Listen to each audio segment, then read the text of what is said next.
Hi hello ನಮಸ್ಕಾರ ಎಲ್ಲರಿಗೂ. ಬರ್ರಿ ಇವತ್ತೊಂದು ಹೊಸ ವಿಡಿಯೋ ಸ್ಟಾರ್ಟ್ ಮಾಡೋಣಂತ. ಏನಂದರೆ ಇದು ಬೇಬಿ ಕುಚ್ಚು ಡಿಸೈನ್ ಒಳಗೆ ಇದು ಬೇಸಿಕ್ ಡಿಸೈನ್ ಅಂತ ಹೇಳ್ಬೋದು. ಡಿಸೈನ್ಸು ಭಾಳ ಅಂದ್ರೆ ಭಾಳ ಅದಾವೆ ಕುಚ್ಚೊಳಗೆ. ಈಗಂತೂ ಟೆಂಡಿ ಡಿಸೈನ್ಸ್ ಅದಾವೆ. ಬಟ್ ನಮ್ಗೆ ಫಸ್ಟ್ ಬೇಸಿಕ್ಕಿಂದ ಸ್ಟಾರ್ಟ್ ಮಾಡಿದ್ರೇ ಬರ್ತೈತಿ.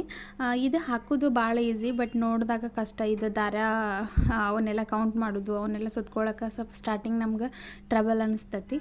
ಬಟ್ ಅದು ಭಾಳ ಈಸಿ ಇರ್ತೈತಿ ಮಾಡೋಕೆ. ಯಾವುದೇ ಕೆಲಸ ಆಗಲಿ ನಮಗೆ ಅದ್ರ ಬಗ್ಗೆ ಐಡಿಯಾ ಇಲ್ಲಾರ್ದಾಗ ನಮ್ಗೆ ಟಫ್ ಅನ್ನಿಸ್ತೈತಿ. ಬಟ್ ಒಂದೆರಡು ಸಲ ನಾವು ಮಾಡಿದ ತಕ್ಷಣ ಇಷ್ಟು ಈಸಿ ಇತ್ತಾ, ಇದಕ್ಕಾಗಿ ಇಷ್ಟು ಪರದಾಡಿದ್ವಾ ಅಂತ ಅನ್ನಿಸ್ತೈತಿ. ಹಂಗೆ ಇದಕ್ಕೆ ನಾವು ಒಂದೊಂದು ಇಂಚಾಗಿ ಮಾರ್ಕ್ ಮಾಡ್ಕೊಳಕತ್ತೀನಿ ನಾನು. ಹೆಚ್ಚು ಕಮ್ಮಿ ಆದ್ರೆ ಲಾಸ್ಟಿಗೆ ಅದು ಗ್ಯಾಪ್ ಭಾಳ ಆಗ್ತೈತಿ, ಇಲ್ಲಾಂದ್ರೆ ಕಡಿಮೆ ಆಗ್ತೈತಿ. ಹಾಗಾಗಿ ನಾನು ಫಸ್ಟಿಗೆ ಮಾರ್ಕ್ ಮಾಡ್ಕೊಂಡಿರ್ತೀನಿ. ಮಾರ್ಕ್ ಮಾಡುವಾಗ ಸ್ಯಾರಿನ ಕಂಪಲ್ಸರಿ ಉಲ್ಟಾನ ಹಾಕಬೇಕು, ಉಲ್ಟಾನ ಮಾರ್ಕ್ ಮಾಡಬೇಕು, ಉಲ್ಟಾನ ನಾವು ಸ್ಯಾರಿ ಕುಚ್ಚು ಕಟ್ಟಬೇಕು. ಯಾಕಂದ್ರೆ ಗಂಟಾಗಲಿ ಆಮೇಲೆ ಪೆನ್ಸಿಲ್ ಮಾರ್ಕ್ ಆಗಲಿ ಎಲ್ಲ ಉಲ್ಟಾನ ಹೋಗಿಬಿಡ್ತೈತಿ. ಸ್ಯಾರಿ ನಾವು ಸೀದಾ ಮಾಡಿ ನೋಡಿದಾಗ ಅಥವಾ ಉಟ್ಟಾಗ ಅದು ಮೆಸ್ಸಿಯಾಗಿ ಕಾಣಂಗಿಲ್ಲ, ಚಲೋ ಕಾಣಿಸ್ತೈತಿ, ಆಮೇಲೆ ನೀಟಾಗಿ ಇರ್ತೈತಿ. ಪೆನ್ಸಿಲ್ ಮಾರ್ಕ್ ಅದು ಡಾರ್ಕಾಗಿ ಕಾಣಿಸ್ತೈತಿ ಸ್ಯಾರಿ ಒಳಗೆ. ಅದಕ್ಕಾಗಿ ಉಲ್ಟಾನ ಮಾರ್ಕ್ ಮಾಡಿ ಉಲ್ಟಾನ ಗಂಟು ಕಟ್ಟೋದು ಅದೆಲ್ಲ ಮಾಡ್ಕೋಬೇಕು. ಈಗ ಇದ್ರೊಳಗೆ ಒಂದು ಟಿಪ್ ಏನಪ್ಪ ಅಂದರೆ, ಸಣ್ಣ ಸೂಜಿ ನಾವು ಸೂಜಿಲೇನ ಟ್ಯಾಗ್ ಮಾಡಬೇಕಲ್ಲ, ಟ್ಯಾಗ್ ಮಾಡುವಾಗ ಸೂಜಿನ ಲಾಕ್ ಮಾಡ್ಕೊಂಡ್ಬಿಡ್ಬೇಕು. ಇಲ್ಲಾಂದರೆ ಇದು ಜರಿ ಥ್ರೆಡ್ ಆಗಿರೋದ್ರಿಂದ ಜಾರಿ ಪದೇ ಹೋಗ್ತಾ ಇರ್ತೈತಿ. ಇದನ್ನು ನಾವು ಪೂರ್ತಿ ಕುಚ್ಚು ಆದಮೇಲೆ ಕಟ್ಟಕ್ಕೆ ಯೂಸ್ ಮಾಡ್ತೀವಿ ಜರಿ ಥ್ರೆಡ್. ಈ ಥರ ನಾನೀಗ ಇದು ಮಾಡಕತ್ತೀನಿ ನೋಡಿರಿ, ಲಾಕ್ ಮಾಡಕತ್ತೀನಲ್ಲ, ಆ ಥರ ನೀವು ಲಾಕ್ ಮಾಡ್ಕೋಬೇಕು. ಓಪನ್ ಇರೋದನ್ನು ಕ್ಲೋಸ್ ಇರೋ ದಾರದೊಳಗೆ ಹಾಕಿ ಸೂಜಿ ಜಗ್ಗಿಬಿಟ್ರೆ ಅದು ಸೂಜಿ ಕೆಳಗಡೆನ ಒಂದು ಸಣ್ಣದು ಇದು ಬರ್ತದೆ, ಗಂಟು ಆಗ್ಬಿಡ್ತೈತಿ. ಅದೇನು ಪ್ರಾಬ್ಲಮ್ ಆಗಂಗಿಲ್ಲ ಕುಚ್ಚು ಕಟ್ಟಕ್ಕೆ. ಇದರಿಂದ ಬೆನಿಫಿಟ್ಸ್ ಏನಂದ್ರೆ ಪದೇ ಜರಿ ಥ್ರೆಡ್ಡು ಹೊರಗೆ ಬರೋದಿಲ್ಲ. ಇಲ್ಲಾಂದ್ರೆ ನಾವು ಕುಚ್ಚು ಕಟ್ಟುವಾಗ ಅದನ್ನು ಹಿಡಿಯೋದು ಒಂದು ಟೆನ್ಷನ್ ಆಗಿರ್ತೈತಿ. ಆಮೇಲೆ ಇದು ಪದೇ ಬಿಚ್ತಾ ಇದ್ದರೆ ಇದ್ರದ್ದೊಂದು ಟೆನ್ಷನ್ ಆಗ್ತೈತಿ. ಅದಕ್ಕಾಗಿ ಇದನ್ನು ಲಾಕ್ ಮಾಡ್ಕೊಳ್ಳೋದು ಬೆಸ್ಟ್ ಅಂತ ನನಗೆ ಅನಿಸ್ತೈತಿ. ಈಗ ನಾವು ಇದಕ್ಕೆ 70 ಎಳೆ ಪೋಣ್ಸಾಕತ್ತೀನಿ. 70 ಅದಾವು, ಕೆಲವರು 65. ಆಮೇಲೆ ಬಿಗಿನರ್ಸ್ ಇದ್ರೆ 50 ತೊಗೊಂಡ್ಬಿಡ್ರಿ. ಯಾಕಂದ್ರೆ ಇದು ಭಾಳ ಹೆಡ್ಡೇಕ್ ಆಗಿಬಿಡ್ತೈತಿ ರೂಢಿ ಇಲ್ಲಾಂದ್ರೆ. 50 ತೊಗೊಂಡು ಫಸ್ಟ್ ಪ್ರಾಕ್ಟೀಸ್ ಮಾಡ್ಕೊಂಡಾದ್ಮೇಲೆ ಸ್ವಲ್ಪ ನಿಮ್ಗೆ ರೂಢಿ ಆದಮೇಲೆ ನೀವು ಹೆಚ್ಚಿಗೆ ಮಾಡ್ತಾ ಹೋಗ್ಬೋದು. ಯಾಕಂದರೆ ಇದು ರೇಷ್ಮೆ ದಾರ ಆಗಿರೋದ್ರಿಂದ ಸ್ವಲ್ಪ ಗಂಟಾಗೋದು ಮತ್ತು ಕೆಲವೊಂದು ಎಳೆ ಸೂಜಿ ಒಳಗೆ ಬರೋದೇ ಇಲ್ಲ, ಹೀಗೆಲ್ಲ ಆಗ್ತಾವೆ. ಹೀಗೆಲ್ಲ ಆದಾಗ ನಿಮ್ಗೆ ಅದ್ರ ಮೇಲೆ ಇಂಟ್ರೆಸ್ಟ್ ಹೋಗ್ಬಿಡ್ತೈತಿ. ಅದಕ್ಕಾಗಿ ನೀವು ಫಸ್ಟ್ 50 ತೊಗೊಂಡು ಪ್ರಾಕ್ಟೀಸ್ ಮಾಡಿ ಆಮೇಲೆ 65 ಮತ್ತು 70 ಹಿಂಗೆ ಹೆಚ್ಚು ಮಾಡ್ಕೊತ ಹೋಗ್ಬೋದು. ಹೆಚ್ಚಿಗೆ ಭಾಳ ಹಾಕಿದ್ರೂ ಸ್ಯಾರಿಗೆ ಸೂಜಿ ಹಾಕ್ತೀವಲ್ಲ ನಾವು, ದೊಡ್ಡ ಹೋಲ್ ಆಗ್ತೈತಿ. ಸೊ ಅದಕ್ಕೆ ನಾನು 70 ಅಷ್ಟೇ ತೊಗೊಂಡೀನಿ. ಸ್ಯಾರಿ ಮೇಲೆ ಡಿಪೆಂಡ್ ಆಗಿರ್ತೈತಿ. ಸ್ಯಾರಿ ಕ್ವಾಲಿಟಿ ಮತ್ತು ಸ್ಯಾರಿದೂ ನಾವು ನೋಡಬೇಕಾಗ್ತೈತಿ. ಹಂಗೆ ಬಿಡೋಕ್ಕೂ ಬರೋದಿಲ್ಲ. ಇದು ಬೇಬಿ ಕುಚ್ಚು ಇದೇ ಟೈಪ್ ಸ್ಯಾರಿ ಒಳಗನ ತೊಗೋಬೇಕು. ಇದಕ್ಕಿಂತ ಬೆಸ್ಟ್ ಅಂದರೆ ಕ್ರೋಶಾದ್ಲೇನು ಇದು ಮಾಡ್ಬೋದು. ಮೊದಲು ಮಣಿ ಮಾಡಿಕೊಂಡು ಆಮೇಲೆ ನಾವು ಕುಚ್ಚು ಕಟ್ಬೋದು. ಅದು ಆ ಟೈಪ್ ಬಂದಾಗ ಹೇಳ್ತೀನಿ. ಕಸ್ಟಮರ್ ಇದೇ ಟೈಪ್ ಹೇಳಿದರು, ಅದಕ್ಕೆ ನಾನು ಇದನ್ನು ಕಟ್ಟಾಕತ್ತೀನಿ. ಈಗ 70 ಎಳೆ ತೊಗೊಂಡಾದ್ಮೇಲೆ ಅದು ಡಬಲ್ ಆಗ್ತೈತಿ, ಮತ್ತು 140 ಎಳೆ ಆಗ್ತೈತಿ ಡಬಲ್ ಮಾಡಿದಾಗ. ಅದನ್ನು ಸಮಾನಾಗೆ ಕಟ್ ಮಾಡ್ಕೋಬೇಕು. ನಾನು ಈಗ ಕಟ್ ಮಾಡಿದ್ದೆಲ್ಲ ಹಂಗೆ ಸಮಾನಾಗೆ ಕಟ್ ಮಾಡಿಕೊಂಡು ನೀವು ಸೂಜಿ ಒಳಗೆ ಪೋಣಿಸ್ಕೋಬೇಕಾಗ್ತೈತಿ. ಅದು ಸೂಜಿ ಸಿಗ್ತೈತಿ ಶಾಪ್ ಒಳಗೆ, ಕುಚ್ಚು ಕಟ್ಟೋದು ಅದು ಸ್ವಲ್ಪ ದೊಡ್ಡದಿರ್ತೈತಿ. ಅದರೊಳಗೆ ನಾವು ಪೋಣಿಸ್ಕೊಂಡು ಈ ಥರ ಕುಚ್ಚು ಕಟ್ಟಬೇಕಾಗ್ತೈತಿ. ನಿಮ್ಗೆ ಅದ್ರದ್ದು ಬೇಸಿಕ್ದು ಗೊತ್ತೈತೈತಿ. ಈಗ ಆಲ್ಮೋಸ್ಟ್ ಅಲ್ಲಿ ಎಲ್ಲರೂ ಮನೆಯೊಳಗೆ ಕಟ್ಕೊಳ್ಳೋಕೆ ಟ್ರೈ ಮಾಡ್ತಿರ್ತಾರೆ. ಕಟ್ಲಿ ಬಿಡಲಿ ಮಟೀರಿಯಲ್ಸ್ ಅಂತೂ ಎಲ್ಲರ ಮನೆಯಾಗೂ ಇದ್ದೇ ಇರ್ತೈತಿ. ಅದಕ್ಕಾಗಿ ನಾನು ಮಟೀರಿಯಲ್ಸ್ದೇನು ವೀಡಿಯೋ ಮಾಡಿಲ್ಲ. ಈಗ ನಾನು ಜರಿ ಥ್ರೆಡ್ಡಿಲ್ಲೇ ಇದು ಮಾಡಕತ್ತೀನಿ. ಆಗಲೇ ಸೂಜಿ ಪೋಣಿಸ್ಕೊಂಡೆಲ್ಲ ಅದನ್ನು ಫಸ್ಟ್ ನಾನು ಇದು ಮಾಡಿಕೊಂಡು ಸಮಾನಾಗಿ ಹಿಡ್ಕೊಂಡು ನನಗೆ ಕುಚ್ಚು ಯಾವ ಲೆಂತಿಗೆ ಬೇಕಲ್ಲ ಆ ಲೆಂತಿಗೆ ಡಬಲ್ ಲೇಯರ್ ಮಾಡಿದೆ. ಡಬಲ್ ಲೇಯರ್ ಮಾಡಿ ಕಟ್ಟಾಕತ್ತೀನಿ. ಆಗಲೇ ನಾನು 2 ಲೇಯರ್ ಮಾಡಿದ್ದೆಲ್ಲ 140 ಆಯಿತು. ಮತ್ತೀಗ ಹಾಕಿದಾದ್ಮೇಲೆ ಮತ್ತು ಅದ್ರ ಡಬಲ್ ಆಗ್ತೈತಿ. ಜಾಸ್ತಿ ಎಳೆ ಆದಷ್ಟು ಕುಚ್ಚು ಚೆಂದ ಕಾಣಿಸ್ತೈತಿ. ನನಗೆ ಈ ಲೆಂತಿಗೆ ಬೇಕಾಗಿತ್ತು, ಅದೇ ಲೆಂತಿಗೆ ಇಟ್ಕೊಂಡಿನಿ. ನೀವು ಒಂದೊಂದನ್ನು ಲೆಂತ್ ವೈಸು ತಲೆ ಕೆಡಿಸ್ಕೋಬಾರ್ದು. ಫಸ್ಟ್ ಎಲ್ಲ ಕಟ್ಟಿ ಆಮೇಲೆ ಬೇಕಂದ್ರೆ ನೀವು ಸಮಾನಾಗಿ ಒಂದೇ ಲೆಂತ್ ಕಟ್ ಮಾಡ್ಕೋಬೋದು. ಈಗ ಗ್ರೀನ್ ಕಲರ್ ದಾರ ನಾನು ಪೋಣಿಸಿರೋದ್ರಿಂದ ಒಂದೊಂದು ಮಣಿ ಬಿಟ್ಟು ಹಾಕಕತ್ತೀನಿ. ಏನು ಮಾರ್ಕ್ ಮಾಡಿದ್ದೆ ಅಲ್ಲ ಅದರೊಳಗೆ ಒಂದೊಂದು ಡಾಟ್ ಬಿಟ್ಟು ನಾನು ಹಾಕಕತ್ತೀನಿ. ಯಾಕಂದ್ರೆ ಆ ಡಾಟ್ ಒಳಗೆ ಮೆರೂನ್ ಕಲರು ಬರೋದೈತಿ ಥ್ರೆಡ್, ಅದಕ್ಕಾಗಿ ಇದು ಡಬಲ್ ಕಲರ್ ಹಾಕಿರೋದ್ರಿಂದ ನಾನು ಅಲ್ಲಿ ಗ್ಯಾಪ್ ಕೊಟ್ಟು ಹಾಕ್ತೀನಿ. ಯಾಕಂದ್ರೆ ಮತ್ತೊಮ್ಮೆ ಗ್ರೀನು ಮತ್ತೊಮ್ಮೆ ಮೆರೂನ್ ಕಲರ್ ಪೋಣಿಸ್ಕೊಳಕ್ಕೆ ಇದಾಗುತ್ತಲ್ಲ, ಅದಕ್ಕಾಗಿ ಫಸ್ಟು ನಾನು ಆ ಮಣಿನ ಬಿಟ್ಟು ಹಾಕ್ತೀನಿ, ಆಮೇಲೆ ಮತ್ತು ಚಾಕ್ಲೇಟ್ ಕಲರ್ ಹಾಕ್ಕೊಂಡು ಹೋಗ್ತೀನಂತ. ನೀವು ನೋಡ್ಬೋದು ನಾನು ಇಲ್ಲಿ ಯಾವ ರೀತಿ ಟ್ಯಾಗ್ ಮಾಡಕತ್ತೀನಂತ. ಸಣ್ಣ ಸೂಜಿ ತೊಗೊಂಡು ಅದರೊಳಗೆ ಒಂದು 6-7 ರೌಂಡು ನೀವು ಝರಿ ಥ್ರೆಡ್ಡು ಬಿಗಿಯಾಗಿ ಸುತ್ತಬೇಕು. ಸುತ್ತಿದಾದ್ಮೇಲೆ ಸೂಜಿ ತೊಗೊಂಡು ಅದಕ್ಕೆ ಲಾಕ್ ಮಾಡ್ಕೋಬೇಕು. ನೀವು ನಿಧಾನವಾಗಿ ವಿಡಿಯೋನ ಸ್ಲೋ ಮಾಡಿ ನೋಡ್ಬೋದು. ಸೆಟ್ಟಿಂಗ್ಸ್ ಒಳಗೆ ಆಪ್ಷನ್ಸ್ ಇರ್ತೈತಿ, ಸ್ಪೀಡ್ ಮತ್ತು ಹೆಚ್ಚಿಗೆ ಕಮ್ಮಿ ಮಾಡೋದು. ಅದನ್ನು ನೋಡಿಕೊಂಡು ನೀವು ವಿಡಿಯೋನ ನೋಡ್ಬೋದು.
ನಾನು ಆವಾಗ ಹೇಳಿದಂಗೆ ಗ್ಯಾಪ್ ಏನು ಬಿಟ್ಟಿದ್ದೆ ಅಲ್ಲ ಅಲ್ಲಿ ನಾನು ಮರೂನ್ ಕಲರ್ನ ಈಗ ಕುಚ್ಚು ಕಟ್ಕೊತ ಬರಾಕತ್ತೀನಿ.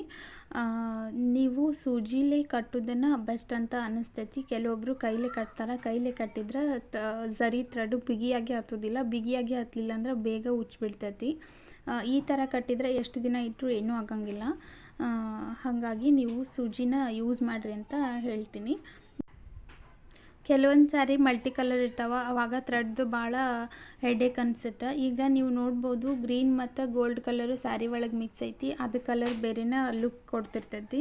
ಬಟ್ ರೇಷ್ಮೆ ಕಲರ್ದು ಥ್ರೆಡ್ ಏನು ಹಾಕಿದ್ದೀನಲ್ಲ ಅದು ಸೇಮ್ ಕಲರ್ ಐತಿ. ಬಟ್ ವಿಡಿಯೋ ಒಳಗೆ ನಿಮ್ಗೆ ಗ್ರೀನ್ ಕಲರ್ ಡಾರ್ಕಾಗಿ ಕಾಣಿಸಾಕತ್ತೈತಿ. ಹಿಂಗೆ ಕಲರ್ ನಾವು ಮ್ಯಾಚ್ ಮಾಡಿಕೊಂಡು ಮಾಡ್ಬೋದು. ಇದು ಬೇಡ ಅಂದರೆ ನೀವು ಡಬಲ್ ಕಲರ್ ಬಂದಿಲ್ಲ ಅಂದರೆ ಗೋಲ್ಡ್ ಮತ್ತು ಗ್ರೀನನ್ನು ಹಾಕ್ಬೋದು. ಆಮೇಲೆ ಡಬಲ್ ಕಲರ್ ಇತ್ತಂದರೆ 3 ಹಾಕ್ಬೋದು. ಆಮೇಲೆ ಒಂದೊಂದು ಕಲರ್ 4 ಈ ಟೈಪನ್ನು ನೀವು ಮಾಡಿಕೊಂಡು ಹಾಕ್ಕೋಬೋದು.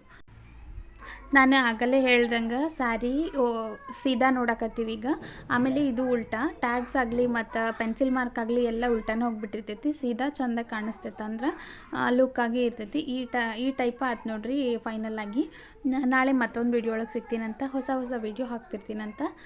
ಫಾಲೋ ಮಾಡಿರಿ ಆ್ಯಂಡ್ ಸಬ್ಸ್ಕ್ರೈಬ್ ಮಾಡಿರಿ. Thank you.